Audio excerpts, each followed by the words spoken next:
విషం వస్తుంది దానివల్ల. ఆ విషపూరితం అవుతుంది. ఆ విషపూరితం అయిందని చెప్పి దాన్ని ఎప్పుడైతే పీకాలి అనుకొని ఆ సేవకులు అనుకుంటారో, ఆ సేవకులకు చెప్పాడు పీకొద్దు. ఎందుకంటే రెండు కలిసి పెరగనియండి. ఆ రెండు వేర్లు భూమిలో ఒకదానికొకటి పెనేసుకొని ఉంటాయి. ఇప్పుడు సాతాను చేసే పని ఏంటంటే అవిశ్వాసులు విశ్వాసులతోటే ఉంటారు అంతే. ఎందుకుంటారు? వాళ్ళతో బాగా కలిసిపోతారు. మనం చెప్పిన మాట వినరు, దేవుని మాట వినరు. కనుక ఆ రెండు వేర్లు కలిసిపోయి ఉంటాయంట ఒకదానికొకటి. ఇప్పుడు గోధుమలు పక్కనుండే గురుగులు మిగుతంటే గోధుమలు కూడా పైకి వచ్చేస్తాయి.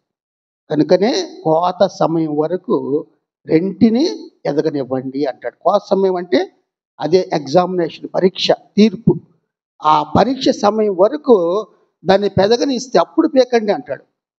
కనుకని ఎందుకు దేవుడు అంటే, దేవుడు ఆయన చాలా దీర్ఘశాంతుడు ఆయన.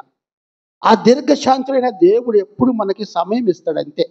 ఎందుకంటే ఆయన బిడ్డలుగా జీవించడానికి సమయం ఇస్తాడు. ఆయన కోపపడడు. త్వరపడి దేవుడు కోపపడేవాడు కాదు. ఒకవేళ కోపపడినా ఆయన కోపం ఎంత?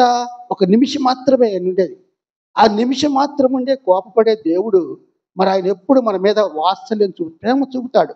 ఆ ప్రేమ చూపించేటప్పుడు మనం ఎలా ఉండాలంటే ఆయన విత్తిన విత్తనము వలె మనం ఉండాలి. ఆ విత్తన మంచి విత్తనం ఏదైతే గోధుమలుగా మనం చెప్పుకున్నామో అటువంటి విత్తనముగా మనం ఉండాలని ప్రభు మనకు ఆజ్ఞాపిస్తున్నాడు. అంటే ఈ యొక్క పరీక్ష వచ్చినప్పుడు ఈ ఎగ్జామినేషన్లో ఏం చేస్తామంటే పరీక్ష వస్తుంది. ఏం పరీక్ష? ఈ రెండు పెరుగుతూ ఉన్నప్పుడు రెండు యొక్క ఎలా ఉన్నాయి అని చూపించి మనం చూస్తే ఇక్కడ 24-26 వచనాలు చూస్తే, పరలోక రాజ్యము తన పొలములో మంచి విత్తిన ఒక మనిషిని పోలి ఉన్నది. మనుషులు నిద్రించుండగా అతని శత్రువు వచ్చి గోధుమల మధ్య గురుగులు విత్తి వెళ్ళాను. విత్తిపోయాడు అంతే. అవి పెరుగుతూ ఉన్నాయి. ఆ పెరిగినప్పుడు మనం చూస్తే మత్తయి సువార్త 18వ అధ్యాయము, మత్తయి సువార్త 18వ అధ్యాయము 23వ వచనం ఒకసారి 23వ వచనం చూస్తే, కావున పరలోక రాజ్యము తన దాసుల యొద్ద లెక్క చూచుకొనుగొనిన ఒక రాజును పోలి ఉన్నది. అంటే ఇవన్నీ ఈరోజు ఏంటంటే పరలోక రాజ్యమును గూర్చిన ఉపమానాలు. ఈ పరలోక రాజ్యములో మరి ఆయన ఏం చెప్పాడు? మొట్టమొదటి ఆవగింజ గురించి చెప్పాడు. తర్వాత ఆవగింజకు ముందుగా మరి 3 రకాల విత్తనాలు ఉంటాయి. విత్తనాల రకాలు చెప్పాడు. విత్తనాల రకాలు కాదు, విత్తనాల రకాలంటే హృదయం. ఆ భూమి యొక్క రకాలు ఏమి? ముళ్ళ పొదలు ఉన్నాయి, త్రోవ పక్క ఉంది, తర్వాత ఇంకా ఏముంది? రాతి నేల, 4వది మంచి నేల. ఇవన్నీ ఉపమానాలు. కానీ ఈ ఉపమానము ఎలాంటిదంటే ఒక మంచి విత్తనం ప్రక్కన చెడ్డ విత్తనాన్ని దుష్ట సంబంధులైనటువంటి సాతానుడు విత్తిపోవటం వలన ఎలా ఉంటుంది అనేది మనం చూస్తే అవి పెరుగుతూ ఉంటాయి అనే మాట అక్కడ అంటాడు. కనుకనే ఇక్కడ మనం చూసినప్పుడు దాసులు వెళ్ళారు. అయ్యా మేము మీ పెరుగుట నీకు ఇష్టమా అన్నప్పుడు వద్దు, రెంటిని పెరగనివ్వండి, పెరిగిన తర్వాత మనం చూద్దాం. ఎప్పుడది? కోత సమయమున, అదే తీర్పు సమయమున. కనుక రాజ్య సంబంధులు దేవుని విశ్వాసులుగా ఉంటే దుష్టుని సంబంధులు గురుగులుగా ఉన్నట్లుగా కలిసి ఉన్నట్టుగా మనం చూస్తూ ఉన్నాం. కనుకనే 30వ వచనం అంటాడు మత్తయి సువార్త 13వ అధ్యాయము 30వ వచనంలో, కోత కాలము వరకు రెంటిని ఎదగా నీయుడి. కోతకాలం వరకు అంటే కోతకాలం అంటే బాగా పైరు బాగా పంట పండిన తర్వాత రెండు బాగా ఏపుగా పెరిగిన తర్వాత అప్పుడు ఏం చేయాలా? అప్పుడు ఎంతవరకు వచ్చుకోవాలి అంతవరకు వాటిని పెరుగుతూనే ఉండేవాడు అన్నాడు. కనుక కొంతమంది ఏం చెప్తారంటే ఎక్కువగా ఈ పొలం అనే మాటలో సంఘం అని చెప్తూ ఉంటారు. కానీ పొలం అంటే లోకం అంతే. ఈ వరల్డ్, మనం ఉన్నటువంటి ఈ ప్రపంచం అంతా మరి ఎవరి ఆధీనంలో ఉందంటే సాతాను ఆధీనంలో ఉంది. మరి సాతాను ఆధీనంలో ఉంది కనుక మరి సాతాను ఇష్ట ప్రకారమే మనుషులు జీవించాలని వాడి ఉద్దేశం. కనుక ఎప్పుడైతే మనకు వాక్యం వచ్చిందో మన వాక్యం విన్న తర్వాత విశ్వసించి రక్షణ పొందిన మనము వారిలో వేరుగా ఉండి మనం జీవిస్తున్నాం ప్రత్యేకంగా.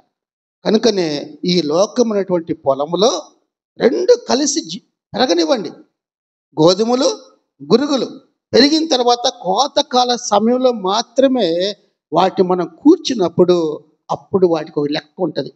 ఆ లెక్క మనం చూస్తే ఇక్కడ ఒకసారి మనం చూసినప్పుడు మత్తయి 13వ అధ్యాయము 36వ వచనంలో మనం చూస్తే 36లో మనం చూసినప్పుడు అంటే ప్రజలందరూ ఉంటారు. వాళ్ళల్లో యూదులందరితో పాటు పరిసయ్యులు ఉంటారు, శాస్త్రులు ఉంటారు, తర్వాత శిష్యులు కూడా ఉన్నారు. కానీ శిష్యులకు అర్థం కాదు ఒక్కోసారి. అంటే నీకు సంబంధమైనటువంటి నీకు బోధించేవాడు ఉంటే నువ్వేం చేస్తావు? సమయం ఉన్నప్పుడు అడుగుతావు, అయ్యా ఆ ఉపమానం చెప్పారు కదా, మరి దాని అర్థం ఏమిటి అనేది మనం చూస్తే ఇక్కడ అర్థం కనిపిస్తుంది. ఏంటంటే పొలములోని గురుగులను గూర్చిన ఉపమాన భావం మాకు తెలియజెప్పమని. అంటే పొలములోని గూర్చిన ఏదేని గూర్చి? గురుగులనే గూర్చే చెప్పాల. గురుగులు ఎవరంటే దుష్టుని సంబంధులు. ఎవరైతే దేవుణ్ణి కలిగి ఉండలేదో, దేవుని యందు భయము భక్తి లేదు, ఎవరైతే దేవునిలో విశ్వాసం ఉంచలేదో అటువంటి వారందరూ, రక్షణ పొందిన వారందరూ గురుగుల వలె. అంతే, యుగ సమాప్తి ఎప్పుడు, మన ఎండింగ్ టైం అంటే దగ్గరలోనే ఉంది. ఎప్పుడు వస్తే మనకు తెలియదు. మనం చూస్తున్న పరిస్థితులు ఎన్నో రకరకాలటువంటి వరదలు, భూకంపాలు, కనుక మనం మనిషి మీద మనిషి లెగవటం, యుద్ధాలు అన్నీ చూస్తున్నాం. ఇవన్నీ చూస్తున్నామంటే దేనికి సమయం అంటే అంత్యకాలానికి సమీపంగా ఉన్న మనం. అంతే, ఎండింగ్ టైం. అంత్యకాలం అంటే దేవుని రాకడ, రెండవ రాకడ. ఈ రెండవ రాకడ కూర్చున్నటువంటి మరి ఇవన్నీ మనకు జరుగుతున్నాయి. మనం చూస్తే రష్యాలో 8.8 అంత హయ్యెస్ట్గా ఏమొచ్చింది? భూమి కంపించింది, భూకంపం సముద్రంలో. ఒక్కసారి అంత ఎత్తు అలలు వచ్చి మొత్తం కొట్టుకుపోతుంటే ఎందుకు, ఎక్కడ ఎవరు ఊహించిన రకంగా మరి మనం చూస్తుంటే కొన్నిసార్లు ఎడారి ప్రాంతాల్లో, అరబ్ దేశాలు కావచ్చు, ఇవన్నీ ఆడ నిజంగా నీళ్లు ఉండవాడ, అక్కడ కూడా వరదలు వస్తున్నాయి. ఎందువల్ల? రాకడకు సమయం ఉంది, సమీపించింది. అంతే, ఎప్పుడో మనకు తెలియదు. ఎప్పుడు వస్తుందంటే కొన్ని రకాలు, కొంతమంది ఏంటంటే ఒక 100 సంవత్సరాలకు వస్తుందయ్యా అంటారు. ఎప్పుడు 100 సంవత్సరాలు అంటే ఇశ్రాయేలీలు వాళ్ళకి దేశము లేకుండా దేవుడు వాళ్ళకి దేశం ఇస్తే ఆ దేశం నుంచి మళ్ళీ వాళ్ళు చేసిన పనులకి వాళ్ళని అప్పగించేస్తే వెళ్ళిపోయారు అందరూ. మళ్ళీ వాళ్ళందరూ కూర్చబడి కొంతకాలం అయిన తర్వాత 1948 మే 14న వాళ్ళకంటూ ఒక దేశం ఏర్పడింది. ఆ దేశమే ఇశ్రాయేలు దేశం. ఎప్పుడు? 1948 మే 14న. మనకి 1947 ఆగస్టు 15 మనకు స్వాతంత్రం వచ్చింది. వాళ్ళకు కూడా అప్పుడు 48 మే 15. అప్పుడు వాళ్ళు ఆ తరువాత 100 సంవత్సరాలకి, అంటే ఎప్పుడు 2048కి దేవుని యొక్క ఒక రాకడ ఉందేమో అనుకుంటారు. ఎప్పుడు చెప్పలేం, ముందు రావచ్చు, వెనక రావచ్చు, వాళ్ళ ఉద్దేశం ప్రకారం. కనుకనే ప్రియమైన వాళ్ళరా, దేవుని రాకడ వచ్చేటప్పుడు, యుగ సమాప్తి జరిగేటప్పుడు, ఆ కోతకాలం వచ్చేటప్పుడు మనం ఎక్కడుంటామో మనం జ్ఞాపకం చేసుకోవాలి. ప్రభువా, నీ తీర్పు సమయంలో నేను గోధుమలాగా ఉన్నానా, గురుగుల్లాగా ఉన్నానా, నాకు తెలియచేయ. ఇంకా నాలో మార్పు రాలేదేమో అని మనము దేవుని ప్రార్థన చేసుకోవాలా. ఎందుకంటే యుగ సమాప్తి సమయం వచ్చేటప్పుడు గోధుమలన్నీ కట్టగట్టి నా కొట్టులో పెట్టండి అంటాడు. కొట్టు అంటే పరలోకానికి వెళ్ళిపోతాయి. అక్కడ ఎంత సంతోషంగా, ఆనందంగా తేజరిల్లుతూ ఉంటారట, ప్రకాశిస్తూ ఉంటారంట. గురుగులను ఏం చేయమన్నాడు? కట్టి కాల్చేమాడు మొత్తాన్ని. అంతే, అంటే నరకానికి వెళ్ళిపోతారు అంతే. కనుక అటువంటి స్థితిలో గోధుమల గురుగుల మధ్య కలిసి నివసించేటప్పుడు మనం ఇదేంలో ఉన్నామో మనము జ్ఞాపకం చేసుకొని మన జీవితాల్లో మనం దేవునికి సమర్పించుకోవాలా. మన విశ్వాసం ఉంది మనలో. ఆ విశ్వాసములో సాతాను వల్ల అవిశ్వాసం అనేది మనలోకి రాకుండా విశ్వాసముతో మనం నిలకడగా జీవించాలా, పట్టుదలతో ప్రార్థన చేయాలా. ఇవన్నీ మన క్రైస్తవ జీవితంలో మనకు ముఖ్యమైన ప్రియులారా. కనుకనే ఇక్కడ మనం చూసినప్పుడు ఎప్పుడైతే ప్రభు ఆ మాటలు చెప్పాడో, ఆ చెప్పిన తర్వాత ఎప్పుడైతే యుగాంతం అంటే the end of the age, యుగాంతం వరకు ఉండండి. యుగాంతం వరకు అంటే బ్రతికున్న వాళ్ళు ఎవరైతే ఉన్నారో వాళ్ళందరికీ తీర్పు ఉంటుంది, చనిపోయిన వాళ్ళకు కూడా తీర్పు ఉంటుంది. అంతే.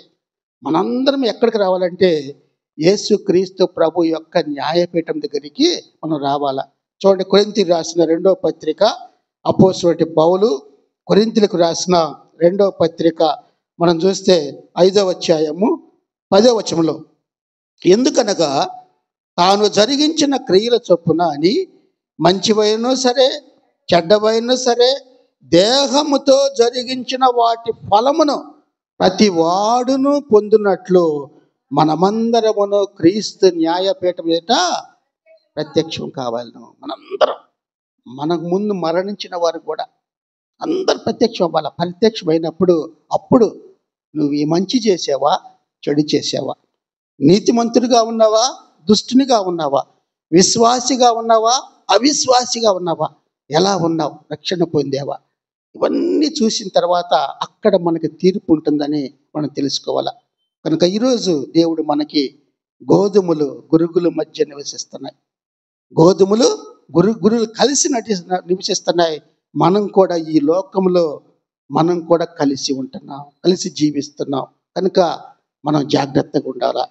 కనుకనే ప్రియమైన వారలారా, ఇక్కడ యుగాంతం గురించి 13వ అధ్యాయం 39వ వచనం, మత్తయి సువార్త 13వ అధ్యాయము 39వ వచనంలో ఆ మాట ఉంది. 39వ వచనం చూస్తే ఆ పైరు బాగా వచ్చి ఏపుగా పెరిగి ఆ రంగు మారిపోద్ది.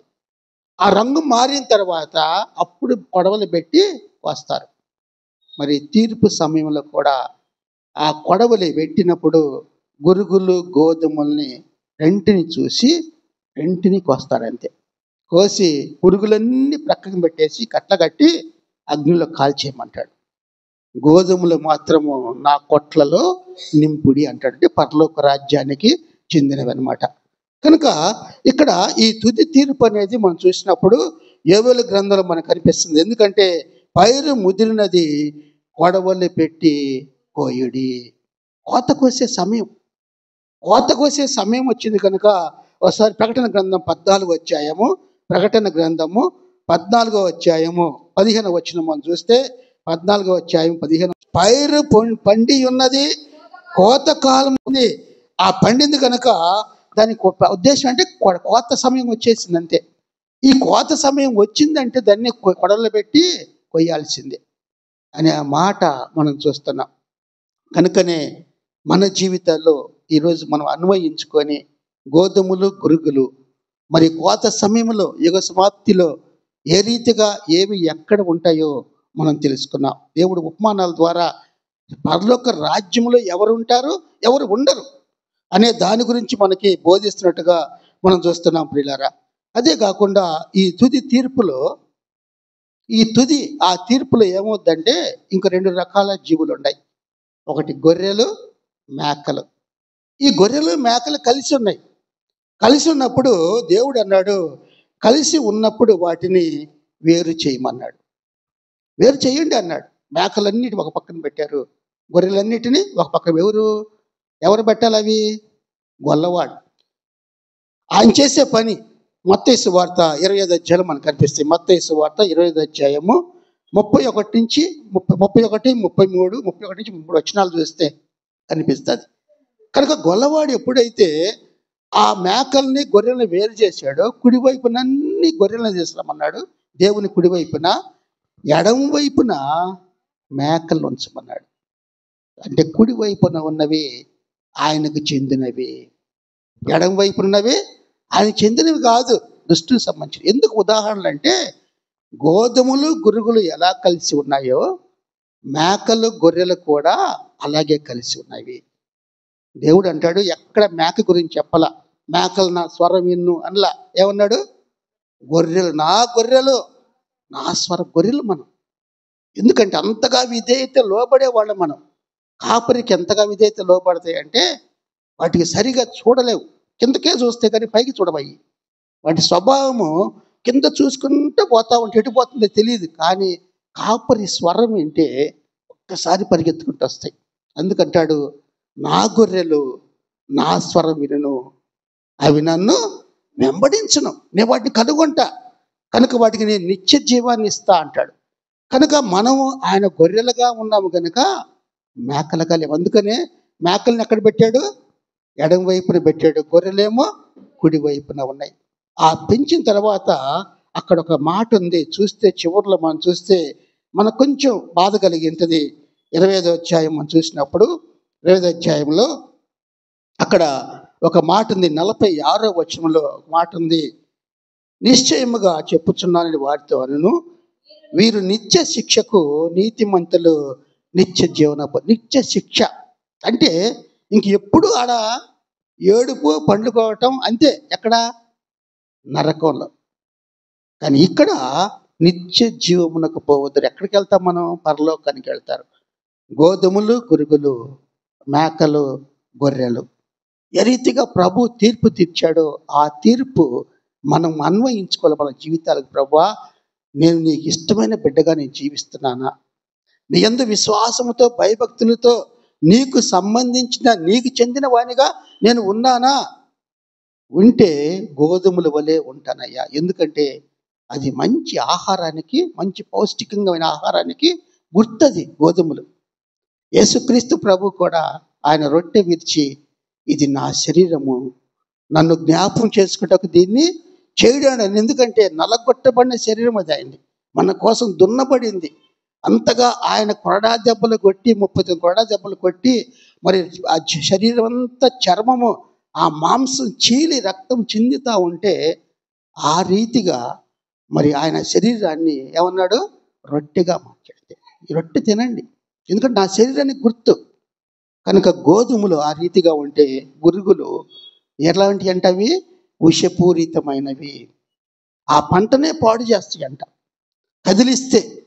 కనుక అటువంటి కదిలించకూడదు. అందుకనే రోమా ప్రభుత్వం అంట గురుగులను ఎవరైతే విత్తుతారో, విత్తటం అనేది ఆ దేశంలో వాళ్ళకి దానిలో ఒక ప్రొహిబిషన్ చేశారంట. ఎందుకంటే ఆడ విత్తారంటే వాళ్ళకి శిక్ష అని చెప్తారంట. అంటే చాలామంది ఇష్టం లేకపోతే, వాళ్ళ మీద అసూయ ఉంటే, ఎవరైతే గోధుమలు విత్తారో వెళ్ళి వెంటనే గురుగులు విత్తేస్తారంట కొంతమంది. అందుకనే ప్రభుత్వం ఏం చేసిందంటే, ఎవరు అలా విత్తుతారో వాళ్ళని శిక్షిస్తాము అని చెప్పారంట. ఎందుకంటే అంత ప్రమాదకరమైనటువంటివి గురుగులు. అవి తినటానికి పనికిరావు. అది అందుకనే వాటిని ఏమంటారంటే అది విషపూరితమైనవి అంటారు. విషంతో సమానం. కనుక దుష్టుడు కూడా మనకి ఎంత దేవుళ్ళు ఎదుగుతూ ఉంటే వాడి విషపూరితమైన మాటలు లోపల విషయమే, పైకి ఎలా మాట్లాడతాడు? చాలా నెమ్మదిగా మాట్లాడతాడు. అవతెట్ట మాట్లాడాడు? అమ్మా నిజమేనా? దేవుడు అలా చెప్పాడా? అలా కాదమ్మా, మీ కళ్ళు తెరవబడి మీరు దేవదూతల్లాగా ఉంటారు అంటాడు. ఆమెనుకుంది ఇక దేవదూతల వత్తవేమోనని వెంటనే ఆమె తీసుకొని తిని తన భర్తకు కూడా ఇచ్చి అప్పుడు చెప్పుకున్నారు, ఒకరి మీద ఒకరు చెప్పుకుంటున్నారు. ఎక్కడిది ఏం చేసావు అవ్వ, ఏం చేసావమ్మా అంటే ఆ సైతాన్ నాకు ఇచ్చింది తిన్నాను అంటాడు. సరే నువ్వేం చేసావు ఆదామా అంటే నువ్వు ఇచ్చి నాకు ఇచ్చేవయ్యా భారీగా, ఆమె నాకు ఇస్తే తిన్నానయ్యా. ఒకరు చెప్పుకుంటా ఉన్నారు. సరే అపవాదిని అడిగితే, శత్రువు అడిగితే ఆడు ఏం చెప్తాడు? ఆడి పని అదే కదా. అప్పుడు అన్నాడు ఆదికాండం 3వ అధ్యాయము 15వ వచనం మనం చూస్తే, ఆదికాండం 3వ అధ్యాయం 15వ వచనంలో, మరియు నీకును స్త్రీకిని నీ సంతానమునకును ఆమె సంతానమునకును వైరము కలుగు చేసేదను, అది నిన్ను తల మీద కూడా. అదే అంటే ఆయన యేసుక్రీస్తు కొట్టును, చిత్త కొడతాడు అంతే. ఆయన తల మీద కొట్టును, తరువాత నీవు దాన్ని మడి మీద కొట్టుదు అని చెప్పాను. సాతాన్ని ఎక్కడ కాటేస్తాడు? మడి మీద. కనుక మన దానికంటే ముందు ఆయన సిలువలో సాతాన్ని చితక దొక్కాడు అంతే ఆయన కాళ్ళతోటి. రోమిలికి రాసిన పత్రిక మనం చూస్తే ఆ మాటలు మనకు జ్ఞాపకం చేస్తాయి. రోమిలికి రాసిన పత్రిక మనం చివరిగా మనం చూస్తే, రోమిలికి రాసిన పత్రిక చివరి అధ్యాయంలోనే, పత్రిక 16వ అధ్యాయము 20వ వచనంలో, సమాధానకర్తయగు దేవుడు సాతానుని మీ కాళ్ళ కింద శీఘ్రముగా చితక తొక్కించును. ఎట్ట తొక్కించంట? చితకొచ్చి మనం ఏం చేస్తామంటే ఆ రోట్లో వేసి రోకలతో కొడతాం. చితగొట్టమంటారు కదా. చింతపండు ఏదేనో దాన్ని చితగొట్టమంటారు కదా. ఏ పచ్చడి చేసినా చితకాల అంటారు. అలాగే ఇక్కడ కూడా సాతాను అంట కాళ్ళ కింద శీఘ్రముగా చితకొట్టిన అంటాడు. ఎందుకంటే ఆయన సంబంధులుగా ఉండే వాళ్ళని ఎప్పుడు దేవుడు కాపాడేవాడు. ప్రియమైన వాళ్ళరా, సాతాను ఎప్పుడో ఓడిపోయాడు సిలువలో. యేసుక్రీస్తు ప్రభు గెలిచిన తర్వాత సాతాను ఓడిపోయాడు. కానీ సాతాను ఏం చేస్తుందంటే తన బిడ్డల్ని మాయ మాటలు చెప్పి నరకానికి తీసుకెళ్ళటానికి వాడి పన్నాగం. గురుగులు విత్తినట్టుగా. కనుక ఇవన్నీ తెలుసుకొని మన జీవితాల్లో ఆ రీతిగా మనం ఉండాలా. కనుకనే మనం చూస్తే మనం ఎలా ఉండాలంటే మనుష్య కుమారుడైన యేసుక్రీస్తు ప్రభు విత్తిన విత్తనం వలె ఉండాల. ఆయన మొక్కగా మనం నాటబడాల. ఆ మొక్కగా నాటబడితే అప్పుడంటే మనం తిరిగి జన్మించినప్పుడే. మొక్కగా నాటబడాలి అంటే మనం ఏం చేయాలా? తిరిగి జన్మించాలా. బాండ్ అగైన్ అంటాడు. నీ పుట్టినరోజు ఎప్పుడో మనం తెలుసు అందరికీ. అది చెప్తాం, పుట్టినరోజు చేసుకుంటాం. నువ్వు తిరిగి జన్మించని చెప్పంటే అది చేసుకో. మనం నువ్వు ఎప్పుడు రక్షణ పొందావంటే రక్షణ పొందటానికి గుర్తు ఏంటంటే బాప్తిసం పొందాల. అది నీటి మూలముగా ఆత్మ మూలముగా. యోహాను సువార్త 3వ అధ్యాయము మనం చూస్తే యోహాను సువార్త 3వ అధ్యాయము 3వ వచనంలో అంటాడు, అందుకు యేసు అతనితో నికోదేముతో అన్నాడు, ఒకడు క్రొత్తగా జన్మిస్తేనే గాని అతడు దేవుని రాజ్యమును చూడలేడని నీతో నిశ్చయముగా చెప్తున్నా. అంటే ఎట్లాగంటే అంత అస్సుడిగా నిశ్చయంగా చెప్తున్నాడంటే ఒకడు క్రొత్తగా జన్మించాలి అంటే ఏం చేయాలా? బాప్తిసం పొందాల నీళ్ల ద్వారా అంటాడు. 5వ వచనంలో మనం చూసినప్పుడు యేసు ఇట్లా, నేను ఒకడు నీటి మూలముగాను ఆత్మ మూలముగాను ఆ పెద్దమ్మ జన్మిస్తేనే కానీ దేవుని రాజ్యంలో ప్రవేశింపలేడని నిశ్చయం చెప్తున్నా. అంటే మనము దేవుని రాజ్యంలో ఉండాలి అంటే గురుగుల వలె ఉండాలా, గోధుమల వలె. ఆ గోధుమలు ఎందుకంటే అది మనుష్య కుమారుడు విత్తినటువంటి విత్తనం. ఆ గోధుమల వలె మనం కూడా విత్తబడాలి అంటే మనం తిరిగి జన్మించాలా. తిరిగి జన్మించడం అంటే ఆత్మ మూలముగా నీటి మూలంగా మొట్టమొదట, రెండవదిగా ఆత్మ మూలముగా నీటి బాప్తిసం పొందాల, తర్వాత పరిశుద్ధాత్మ పొందుకోవాలి. ఈ ఉన్నప్పుడే మనం దేవుని రాజ్యములో నిశ్చయముగా ప్రవేశిస్తామని ప్రభు చెప్తున్నారు. పేతురు రాసిన మొదటి పత్రిక ఒకసారి మనం చూస్తే అపోస్తలుడైన పౌలు పేతురు గారు రాసిన మొదటి పత్రిక 1వ అధ్యాయము 3వ వచనం చూద్దాం. పేతురు రాసిన మొదటి పత్రిక 1వ అధ్యాయము 3వ వచనం మనం చూస్తే మధ్యలో చదువుతాను నేను అక్కడ, ఎందుకంటే ఇక్కడ ఎక్కువ ఉంది. 3వ వచనం 3, 4 కలిసి ఉంటాయి. నేను మధ్యలో చదువుతా. ఆయన తన విశేష కనికరము చొప్పున మనలను మరలా జన్మింప చేసెను. ఆయన ఎట్లా అంట? తన విశేషమైన కనికరం. ఆ కనికరం అంటే కంపాషన్, అంటే అంతగా ఆయనకి ఇష్టం. ఆయన అన్నాడు ఒక మాట, వీళ్ళంతా యూదులు చెల్లా చెదరగా ఉంటే ఆయన కనికరపడి వారి మీద కనికరం అంటే జాలి. ఈ జాలి పడి వాళ్ళు కాపరి లేని గొర్రెల వలె ఉన్నారంటాడు. అంటే కాపరి లేని గొర్రెలు అంటే దేవుని లేని బిడ్డలుగా ఉన్నారు. వాళ్ళు దేవుడు లేకుండా ఇష్టానుసారంగా జీవిస్తున్నారంటే, చల్లా చెదరైపోయి ఉన్నారంటే దేవుడు లేని వారు అంటాడుగా. బుద్ధిహీనులు దేవుడు లేడని తమ మొక్కలాగా మనం ఉండాలి అంటే మనం ఏం చేయాలా? తిరిగి జన్మించాలా. కనుక 23వ వచనం మనం చూస్తే పేతురు రాసిన మొదటి పత్రిక 1వ అధ్యాయము 23వ వచనంలో చూస్తే 22, 23 కలిసి ఉన్నాయి. మీరు క్షయబీజము నుండి కాక శాశ్వతమగు జీవము గల దేవుని వాక్య మూలముగా, అంటే దేవుని వాక్యము శాశ్వతంగా ఉండేది. భూమి అంతా అంతరించిపోయినా ఏమి పోయినా వాక్యం మాత్రం ఎల్లప్పుడూ నిలిచి ఉంటుంది. అంతే దేవుని వాక్యం. యేసుక్రీస్తు ప్రభు వాక్యం అంటే యేసయ్య. మరి దేవుని వాక్యం మూలముగా అక్షయ బీజము నుండి పుట్టింపబడినవారు గనక నిష్కపటమైన సహోదర ప్రేమ కలుగునట్లు మీరు సత్యమునకు విధేయులవుట చేత మీ మనసులను పవిత్రపరుచుకున్న వారై ఉండి ఒకరికొకడు హృదయపూర్వకముగాను మిక్కుటముగాను ప్రేమించుడి. మనలో దేవుణ్ణి కలిగి ఉంటే రక్షణ పొందినప్పుడు ఒకరి మీద ఒకరికి ప్రేమ ఉంటుంది, అసూయ ఉండదు, కోపం ఉండదు. కనుక ఒకవేళ నీ సహోదరుడు తప్పు చేస్తే మనం క్షమిస్తాం. కనుక ఎందుకంటే ఆయన విశేషమైన కనికరము చొప్పున మనకు ఆయన తిరిగి జన్మించేటటువంటి అవకాశాన్ని మనకిచ్చాడు. కనుక మనం తిరిగి జన్మిస్తే బాప్తిసం పొందితే ఆయన బిడ్డలుగా ఉంటాం. నికోదేము ధనవంతుడు ఆ మాట అనేసరికి వెళ్ళిపోయాడు. ఆయన కొత్తగా జన్మించడం ఏంటి అంటే అప్పుడు చెప్తాడు, ఆత్మ మూలముగా నీటి మూలంగా జన్మిస్తాడయ్యా అనే మాట మనం చూస్తాం ప్రియులారా. కనుకనే అక్షయ బీజం అంటే, క్షయ బీజం అంటే అంతవరకు నశించిపోయేది. అక్షయ బీజం అంటే నశించనిది. అక్షయ బీజము నుండి మనం ఎప్పుడైతే ఏర్పరచబడ్డామో వాక్య మూలముగా మనము శాశ్వతంగా ఉండే స్థలము పరలోకము. ఆ పరలోకం మనకంటూ దేవుడు శాశ్వతంగా ఉండేటువంటి మనకు ఆనందకరమైన స్థలం ఎక్కడంటే ఈ లోకం కాదు, ఈ ప్రపంచం కాదు. ఇవి కేవలము తాత్కాలికమైనవి. తాత్కాలికమైన ఈ లోకములో మనం గోధుమల వలె గురుగులతో అవిశ్వాసులతో కలిసి జీవిస్తున్న ప్రత్యేకించబడిన వారమై, పరిశుద్ధపరచబడిన వారమై ఆ పరలోకానికి చెందిన వారమని మనం జ్ఞాపకం చేసుకోవాలి. అందుకే యేసుక్రీస్తు ప్రభు ఈ ఉపమానం ద్వారా మన జీవితాన్ని మనం అన్వయించుకోవటానికి మనం దాన్ని తెలుసుకున్నాం. అందుకే ఒక మాట మనం చూస్తే మన చుట్టూ పాపం ఉండొచ్చు. పాపంలో దుష్టలోకంలో మనం నీతిమంతులుగా ఉండాలి. అందరూ పాపం చేస్తున్నారు, నేను కూడా చేస్తాను కాదు. నేను నీతిమంతునిగా ఉండాలి అంటే పాపాన్ని ద్వేషించాలా, అసహించుకోవాలా. పాపం అనే దానికి వెళ్లకుండా నీతిమంతులుగా ఉండటానికి ఆయన మనం చూశాడు కనుక మనం అంటాము, మన చుట్టూ ఉన్న పాపాన్ని మనము ఎప్పటికీ తొలగించలేం, మనం ఏం చేయలేం.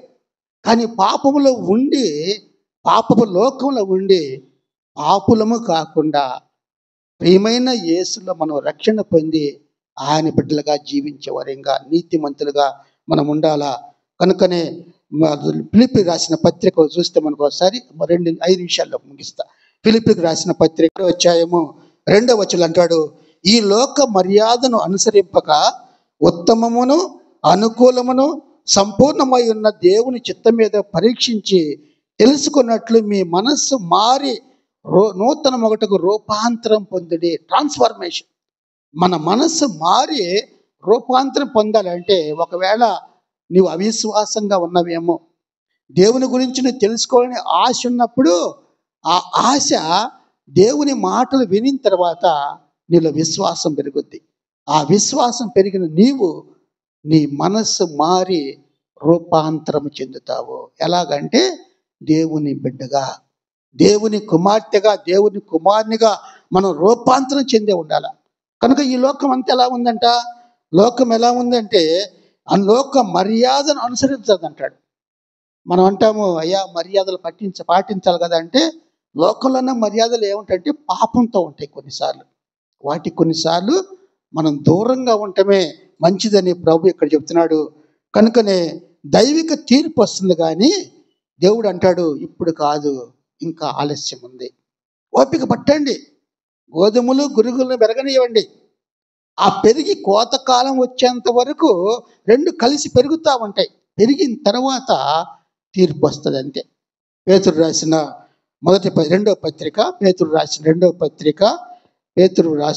రెండవ పత్రిక మనం చూస్తే ఆ మాటలు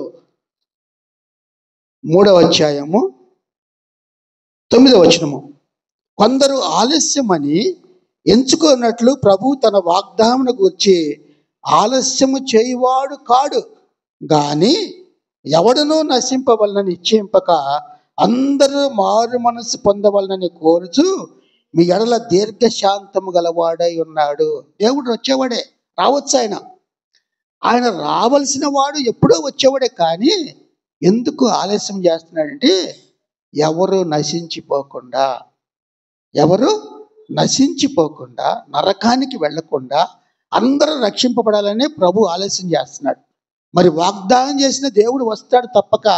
కానీ ఆలస్యం ఎందుకు చేస్తున్నాడంటే ఎవడనూ నశింపవలని ఇచ్చేయింపక. ఆయన కోరిక ఏంటంటే, యేసయ్య కోరిక ఎవరు నశించిపోకూడదు, అందరూ రక్షణ పొందాలా. కనుకనే అందరూ మారు మనసు పొందాలని కోరుచు మీ ఎడల దీర్ఘశాంతం గలవాడై ఉన్నాడు. అంత లాంగ్ సఫరింగ్, దీర్ఘశాంతము ఆయనకు ఉంది. అంటే మనందరినీ, లోకంలో ఉన్న ప్రజలందరినీ ప్రేమించి ఎవరు నశించిపోకుండా అందరూ రక్షణ పొందాలని, మారు మనసు పొందాలని ప్రభువు అంతగా ప్రేమించేవాడు. అటువంటి ప్రేమ గల దేవుడు మనకున్నాడు కనుక మనము గోధుమల గురుగుల ద్వారా మన జీవితాల్లో ఆ దేవుడు నాటినటువంటి గోధుమల వల్లే ఈ లోకంలో మనం జీవించాలి. గురుగుల మధ్య ఉన్న వాటి విషపూరితమైన కానీ, వాటిలో ఉన్న చెడు కానీ, వాటి వల్ల మనకు ప్రమాదం కానీ రాకుండా పెరుగుతూ ఉన్నాయి. ఎలాగవి ఎందుకు పెరిగినాయి అంటే ప్రశస్తమైనవి. ఎందుకంటే ఆయన చేతి ద్వారా నాటబడిన విత్తనము, ఆయన చేతి ద్వారా నాటబడిన మొక్క కనుక దానికి ఏది అంటదంతే. కనుకనే ప్రియమైన వాళ్ళ చివరిగా మనం చూస్తే, మనం పాపాన్ని కొన్నిసార్లు మరి క్రమశిక్షణ అనుకుంటాం. మనం పాపాన్ని మనం చూసినప్పుడు పాపం లోకంలో ఉంది కదా, సంఘం కూడా అలాగే ఉంది కదా అనుకోవచ్చు. కానీ కొన్ని విషయాల్లో సంఘస్థులు కూడా కొన్నిసార్లు అంటాడు, సంఘంలో కూడా 2 రకాల మనుషులు ఉంటారు అంటాడు. ఎవరుంటారు? విశ్వాసులు ఉంటారు, అవిశ్వాసులు ఉంటారు. గోధుమలు ఉంటాయి, గురుగులు ఉంటాయి. ఈ గోధుమలు గురుగులు 2 కలిసిపోతున్నాయి కదయ్యా. కొంతవల్ల గురుగుల వల్ల కొన్నిసార్లు సంఘాలకు ప్రమాదం కదా అనే మాట కూడా మనం చూస్తే, ఓసారి అంటాడు, మనం కూడా కొన్నిసార్లు ఆ రీతిగా ఉంటే వాళ్ళ గురించి మనం ఎక్కువగా పట్టించుకొని వాళ్ళని అనకుండా వాళ్ళు మారేటట్టుగా మనం చెయ్యాలి అంతే. అందుకంటాడు అపోస్తలుడైన పౌలు అంటాడు, కొరింథీకి రాసిన మొదటి పత్రిక 5వ అధ్యాయము, భుజింపకూడదని మీకు రాయిచున్నాను. ఒకవేళ అట్ట ఉంటే మనం వాళ్ళతో కలిసి ఉంటే, కలిసినప్పుడు కొన్నిసార్లు మనకు కూడా కొన్ని అలవాట్లు పోతాయి. కనుక దూరంగా ఉండి వాళ్ళ మార్పు కోసం మనం ప్రార్థించాలా, చిన్నగా వాళ్ళకి వాక్యం చెప్పాలి అంతే. అంటే వాళ్ళని వెలివేయమని కాదు, అటువంటి వారు ఉంటారు. అటువంటి వారు ఉన్నా మీరేం చేయాలా, వారితో సాంగత్యము చేయకూడదు. అందుకంటాడు, దుష్ట సాంగత్యము మంచి నడవడికను చెరుపును అంటాడు. దుష్ట సాంగత్యం మన ప్రక్కనే ఉండి ఆ తప్పు చేస్తూ ఉంటే మనం చూస్తూ ఉంటే ఏమి లేదు, మనం కూడా చేయవచ్చు కదా అనుకుంటాం. కానీ అటువంటి కాకుండా మనం దూరంగా ఉన్నప్పుడు దేవుడు మనల్ని బలపరుస్తాడు. ఆ తర్వాత వారికి కూడా మనకు దేవుడు మరి మనస్సు మారేటట్టుగా మనం కూడా వాళ్ళకి వాక్యం చెప్పాల. కనుక యుగాంతములో జరగబోయేది ఏంటంటే, ప్రపంచమంతా దేవుని వాక్యం ప్రకటించబడాల. ప్రభు అన్నాడు, మీరు సర్వసృష్టికి సువార్తను ప్రకటించుడి, తండ్రి కుమార పరిశుద్ధాత్మ నామమున బాప్తిస్మలు ఇవ్వండి. కనుక చివరిగా జరిగేది ఏంటంటే, అందరికీ వాక్యం అందబడుద్ది. దేవుని వాక్యం అందబడి అంత అయిన తర్వాత ఎందుకది, ఒకవేళ చెప్పబడింది అంటే రక్షణ పొందుతారు, మారు మనసు పొందుతారు. వినలేదు అంటే గురుగుల్లాగా కట్ల కట్టి కోతకాలంలో ఎక్కడ వేస్తారు, అగ్నిలో వేస్తారు. కనుక ఈ యుగాంతములో అందరికీ వాక్యం అందాల. వాక్యం అందరికీ వెళ్తుంది, అందరూ వింటారు. వినిన వాళ్ళందరూ రక్షణ పొందుతారు, వినని వారు అందుకంటాడు, చెవి గలవాడు వినుగాక అంటాడు. ఇది ఉపమానంలోనే మత్తయి సువార్త 13వ అధ్యాయంలో చివరిలో అంటాడు, చెవి గలవాడు వినుగాక. ఎవరికి చెవి ఉందో, ఎవరు విన్నారో, దేవుని మాటలు విని రక్షణ పొందారో, ఆ మాటల వల్ల వాళ్ళు పరలోకంలో ఉన్న వినలేని వారు నరకంలో ఉంటారు, గురుగుల వలె. కనుక ప్రార్థన చేస్తాలో వచ్చి, ప్రభువా నేను ఏ స్థితిలో ఉన్నానో, ఎక్కడ ఉన్నానో మీకు తెలుసయ్యా. మీ యందు విశ్వాసంతో నాయన మీ సన్నిధిలో గడుపుతున్నాం, కుటుంబంలో ప్రార్థించుకుంటున్నాం. మా దైనందిక జీవితంలో నాయన మిమ్మల్ని కలిగి మీకే మేము ప్రథమ స్థానం ఇస్తున్నాం నాయన. కనుక మీరు విత్తిన గురుగుల వలె మేము ఉండి నాయన మీ పరలోక రాజ్యంలో నిత్య జీవాన్ని పొందుకునే భాగ్యం మా అందరూ కలుగు చేయ. లోకంలో ఉన్నామయ్యా, లోకంలో ఉన్న పరిస్థితులు దేవునికి తెలుసు, మనకు తెలుసు. లోకంలో ఉన్న పాప లోకంలో కూర్చబడిన వారిగా ఉండాలని ప్రార్థన చేసుకుంటాం.